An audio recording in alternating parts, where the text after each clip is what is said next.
With that, that concludes our questioning of the panelists today, and so we will now turn to closing remarks. I will recognize the ranking member for her closing statement. First, I just want to say we shouldn't insult the intelligence of people on this committee by saying casinos have cameras. We know they're not voice-enabled, and so your privacy still remains if you were to call your doctor.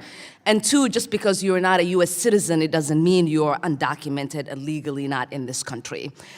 But thank you, Mr. Chairman, and thank you to our witnesses for speaking with us today. As we close today, I want to emphasize a simple point. Automation and AI will shape the future of work, whether we act or not. The question is whether we shape it intentionally and carefully or allow workers and communities to bear the risk by default. Technology itself is not the problem. The problem is deploying powerful tools without guardrails, transparency, and accountability.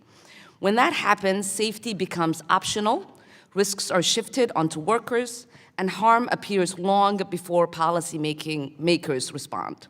History shows us when government steps back and we do not get neutrality, we get rules written by those with the most power. Congress does not need to choose between innovation and worker protection.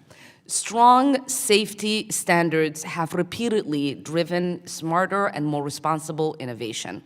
Clear rules create certainty, reward good actors, and ensure new technology actually improve working conditions instead of making them worse. That is why federal leadership matters. Fully funding NIOSH, strengthening OSHA, and supporting state plan agencies are essential to keeping workers safe as technology evolves. These institutions help ensure that automation reduces injuries, protects privacy, and makes jobs more sustainable. Technological progress should not come at the expense of workers' livelihoods, health, and safety. We must also recognize AI's impact extends beyond the workplace. The rapid expansion of data centers cannot come at the expense of public health, environmental stability, and shared economic prosperity for all.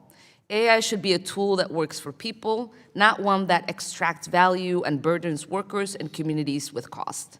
Congress has a responsibility to act now before the harm becomes unavoidable and impossible to solve. Thank you, and I yield back.